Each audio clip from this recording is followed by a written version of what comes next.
Hey there, everybody. You're tuned into another segment today.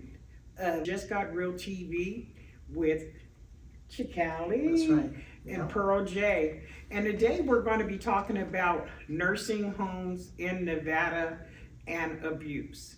We actually had a whistleblower that brought us in on what was going on in a local facility right here in Reno, Nevada. And when you guys get a chance to see exactly what took place there, it will be mind-blowing. There is all kind of signs of abuse. When I say abuse, their bathroom was like the worst condition you could ever see in this care home. The kitchen was filthy, the microwave was filthy. This individual had impaired vision. There was all type of items all over the floor where this person could actually trip on to injure herself. And we're gonna let you guys get an inside peek of the conditions. We visit this facility at least 10 times in the last 90 days, and the conditions never had changed. And so, Chicali, today, what is your opinion when it comes to what is happening with people that is actually sticking their family members in these nursing homes and not being attentive to their family members? Well, the whole inhumane treatment aspect of it alone infuriates me, because we're talking about somebody's grandparents, somebody's parents, people that pay a lot of money to get certain services, to be taken care of. And unfortunately, we're seeing more and more each year that isn't the case. 1 out of 10 elders experience this sort of abuse. 5 million a year, senior citizens are being, impacted by this. And unfortunately, maybe 1 out of 14 complaints only get looked at. So, no, it's not a good thing. It infuriates me. And quite frankly, the fact that it's happening and we're not hearing enough about the consequences in terms of the reaction to those actions is what's upsetting. Yes. Because it's getting worse. Absolutely. And I think that it is so much abuse that the waiting list for adult protective services to actually be attentive to a case, it's probably a long list, because they're getting hundreds of thousands of complaints a year from these people that are actually being abused. Some people are broken arms, broken ribs, raped, not being changed, not being fed, being yelled at, being screamed at, told that they don't have time to take care of them in any type of way, and could you just imagine if you had a 78-year-old grandmother that you decided, hey, this care home would be the best place for her, and you placed her there, and to walk in and see her living in feces and trash and garbage and stuff all over the place, and the care providers there in this home was doing nothing to assist her, and you're paying out anywhere from $3,500 to $7,000 a month for these services. How would that make you feel? Well, there's no excuse, and this is totally uncalled for. The irresponsibility of neglect of these agencies that are charging insurance companies or those who have or are able to afford the $35,000 to $7,000 a month assistance, and having to unfortunately go through this hell is mind-boggling. But the other thing that I can't seem to understand, and maybe this is because of whose I am and my culture, I would never put my mom or dad or my grandparents in one of those places. And if people know that there's red flags and those things are happening, I understand. I'm not criticizing. I'm not pointing the finger. But, this is part of a culture in this country where people, as soon as they can't take care of the mom or the dad or the grandparents, that's the first place they go. And I wouldn't see it happening because in my culture, we don't do that. I couldn't fathom to even think about it. But that's not saying that those that can't take care of their loved ones and need to do that is wrong. The fact that it's happening, and you know, sometimes you complain and you go through the right channels, and you still can't get anything in return in respects to the attention necessary for the problem. It would possibly make me become a different man. Maybe take, you know, matters into my own hands. Because I don't need to see proof or the video that they got from this whistleblower that brought you the information. I've seen videos, documentaries on how some of these caretakers and agencies treat the elderly. And I tell you what, man, it's not right. And it shouldn't be happening. Well, in some instances, you know, family members don't always want to put their family in nursing homes, but sometimes the responsibility can become overwhelming, especially if they're having to be fed by tubes, if they're constantly need to be changed, they need 24-hour care. You have a family of your own, which your, you know, mother or grandmother is definitely your family. But if you have several kids that you're raising on your own and you're a single parent, sometimes it makes it very difficult to be attentive to a relative once they become in that type of condition, especially suffering from things like dementia, you know, with anger, you know, issues and problems. But nevertheless, there is no excuse for, no matter what health condition, you know, comes upon an individual, there's no excuse for them to be neglected, for them to go unchanged, not be able to ask for a glass of water if they need it, to be getting slammed up against walls and stuff, you know, not being fed, all kind of different things that I know for a fact that has happened in these nursing homes and facilities. Long-term care, rehabilitations, the whole 9 years. Some of them are even being drugged, over-drugged, because they rather for them to sleep than them have to be attentive to them. So I actually would like to share an experience where I had a brother that, in order for, my brother was stabbed 27 times. And in order for him to come home, I had to stay at the hospital for an entire month. 2 weeks of the time that I spent at the hospital was for them to train me how to take care of my brother, by watching them take care of my brother. And I slept right there on the floor. And you know, just because I was afraid to leave him, first of all.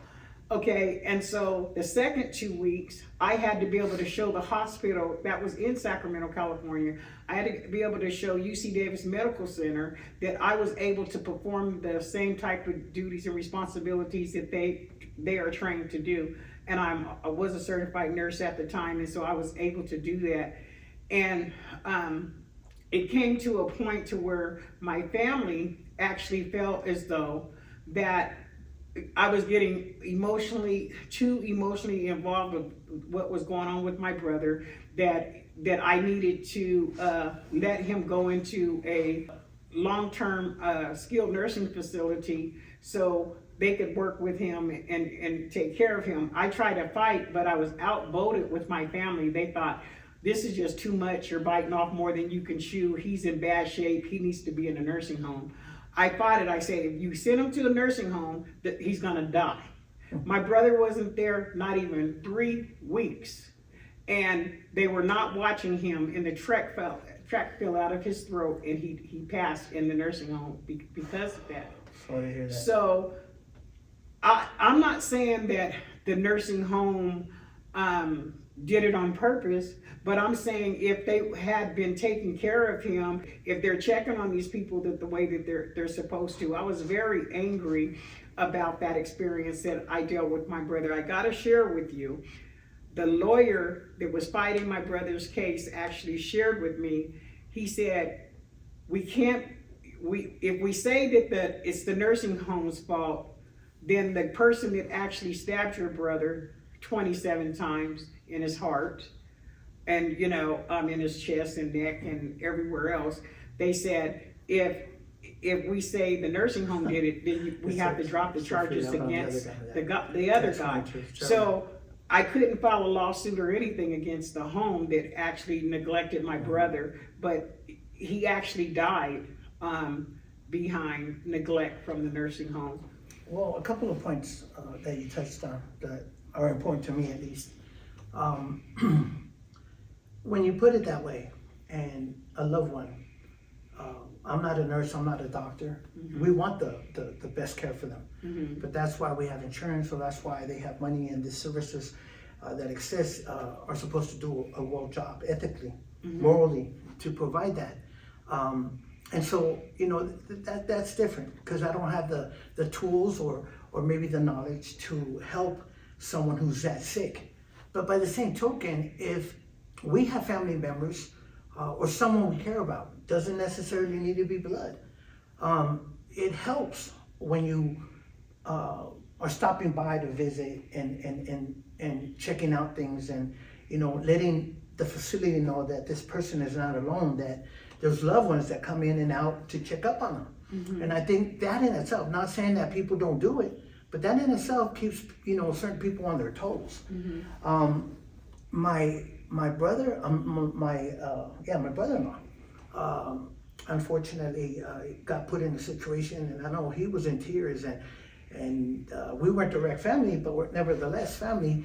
And mom went into a nursing home, dementia. And she was actually, sick enough to where she needed all these medications, where she could only get them in this particular place. But I tell you what, man, my sister and, her support system, we were constantly there 2 to 3 times a week to check up on her condition. And even though she sometimes couldn't remember who we are, you can tell a lot by looking at a person, either the bruises or how they're acting, or, and you can go from there, because there's no law against asking questions. And obviously, if the person who's there is getting worse and not better, you got every right, to worry and investigate and see what's going on. And unfortunately, though, and I know for a fact, because I know people that I met when I was younger that are now in nursing homes, and I wonder where their family or where their kids are at. And that just touches me. It breaks my heart, because I'm just a friend, and I'm there because I want to show support and I care for them, but I'm not a loved one. And sometimes I tell you what, man, they're just, it's sad, because not only are they going through dialysis, let's say, and they're 75, 80 years old, but they have maybe given up on themselves because the love is no longer around them. And I see how slowly they begin to deteriorate. And I think that because maybe, and I'm not saying all nurse homes or people are like this, but when people know that those individuals are alone, it makes it easier maybe for them to become, predators and hit those elderly just because they need a medicine, or they're moaning, or they can't control, how they feel, or they're not taking their medication right. And it's just awful, the things that they do, the kind of abuse that's existing in these homes. Absolutely. And I can tap in with you guys on a personal experience that I actually endured myself. I was in a very, very bad incident. I'm not going to go into all the details, but I was in a very, very bad incident, and I had to be placed in a high skilled nursing facility. While I was there, this facility was also located in Reno, actually Spanish Springs. While I was there, I was overdrugged. They would not let family or friends contact me. My daughter ended up calling me one day. I actually woke up from being overdrugged and caught one of the staff with my cell phone, and I said, "What are you doing?" She was like, "I was gonna go charge it up for you." I said, "I don't need you to charge my phone up," and she put it back down immediately. I picked up the phone and I called my daughter, and I'm not kidding you, this is a true story. I called my daughter and I told her, I said, "Hey, you know what?" I said, "You need to come and get me. Come and get me." And so she came up from Sacramento, And she walked into the nursing home. I'll never forget. I was lying in the bed, and she says, "I'm signing you out of here." And so she went to talk to the nurse, and the nurse told her, "Oh, she can't go anywhere. She has to get approval from a doctor." My daughter says, "She's going right now with me. I'm taking my mom out of here." Have you ever seen the movie called Lady Sings the Blues? I have not, but I've heard of it. Okay. That's on my Well, bucket list. that was the condition I was in that skilled nursing facility when my daughter found me. And she did walk me out of there. And had it not been for my daughter, God bless her. I don't think I would even be alive right now to talk about it. And Thank I'm just God. being honest with you. Thank God. So, you're tuned in to Just Got Real TV with Pearl J and Chicali, and we're gonna go to a break and come right back.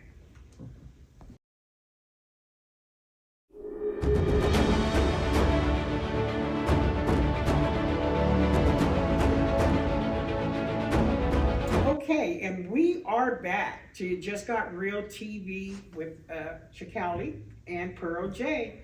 And we're Just got real. talking today about elderly abuse in long-term care facilities and nursing homes. Chicali has the floor. Hey, thank you. I want to appreciate the audience, and thank you so much, Pearl, for bringing this important topic to the table. It needs to be had, and I'm glad that we're addressing it. And hopefully we can continue more on this topic, because it's really an important one, especially for those who are being abused and have no one that can be represented or have voices to assist them in those abuses. We have some key facts here that I would like to share with our audience, if it's okay. And they're sad statistics, but this is up to date.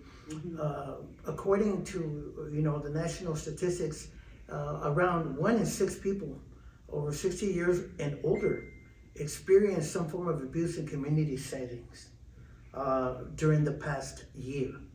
And like I mentioned earlier, 1 in every 10 get not only assaulted but hurt. 5 million of them every year. That's a lot if you stop and think about it. And the rates of abuse of older people are high in institutions such as nursing homes. Isn't this ironic? A place where you would think it's not only professional, but for a fact that you are leaving your loved ones in good care. These are professional environments. So this is happening in nursing homes, care facilities, and with 2 in 3 staff reporting that they have committed abuse in the past year. Could you imagine admitting that, hey, I just beat up somebody's grandmother? And could you imagine even just getting the call saying, hey, one of our staff just beat the crap out of your grandmother and she's in the hospital in critical condition, and the guilt that you have on your heart and shoulders that you are actually the one who picked out this facility, you know what I'm saying, investigated this facility as being a safe place to leave your loved one at, and now because of where you thought was a professional environment and a safe environment and a well-trained environment, your loved one is now on their deathbed. The sad thing about all this too is that when we had the pandemic, I know for a fact that this sort of abuse during COVID, when people had to be isolated and being treated, this, instead of being something that I think all of us should have paid more attention to assist those that were alone or didn't have the support they needed in certain homes to overcome this nasty pandemic that killed so many people. Unfortunately, this situation that we're talking about, this topic rose. It was more severe then. Absolutely. And then when you consider that, we're talking about suffering, we're talking about pain, we're talking about violence, not just psychologically, but physically. And then you get into rape. Wow. Come on now. Yeah. The abuse, right? The sexual abuse. Yeah, like some of the elders that have been like in bad situations in facilities, in comas and stuff, they're, all of a sudden they come up 6 months pregnant. They trying to figure out how this person's been in a coma for 6 months. How is this person now pregnant? Because of the abuse. And like I said, I'm not trying to say every person is that way or every nursing facility, but it does exist.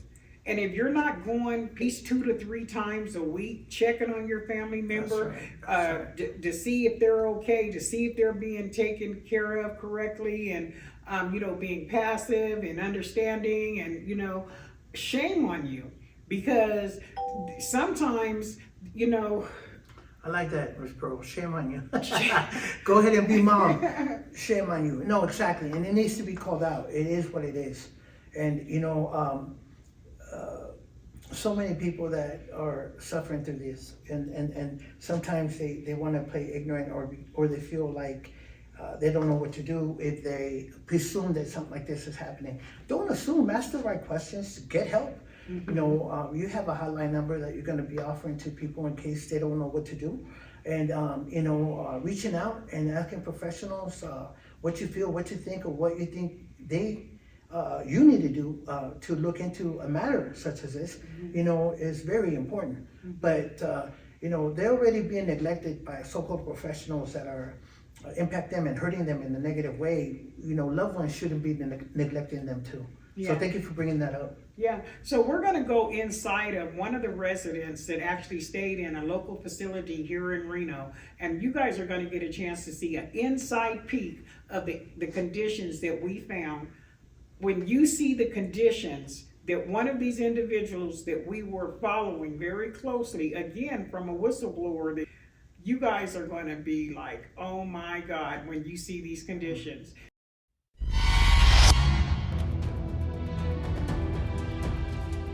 Sadly, entering this facility, Unit B123, this is what we found.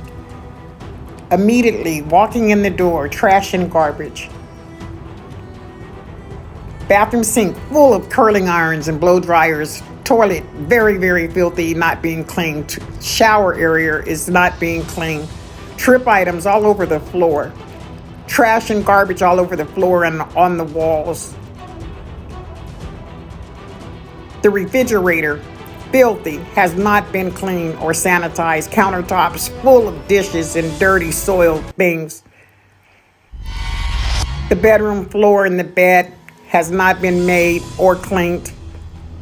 Trash and garbage all over the place. Clothing all over the place. Holes in the doors.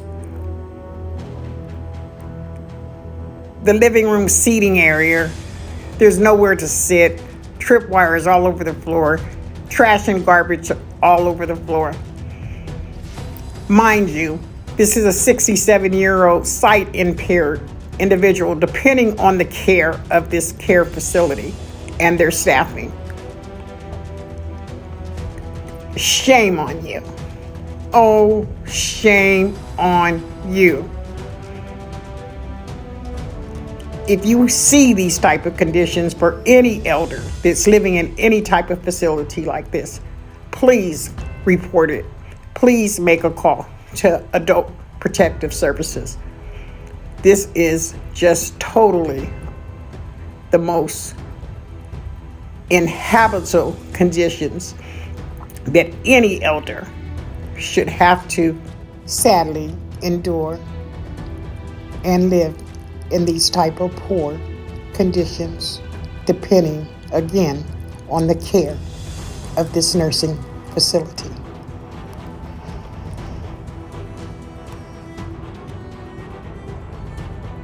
We are back on Just Got Real TV with Pearl J and Chicali facility. We'd like to hear from you, so please let us know in the comments what you think. But I want to leave you with this. If you care enough to put your family member in a nursing facility, care enough to check on them while they're there. Because if you don't, it might be the last time that you have that opportunity. And again, we want to both emphasize all nursing facilities aren't bad places, but I truly feel if you've got several reports that people are being abused in certain facilities, Senior Protective Services should shut these facilities down.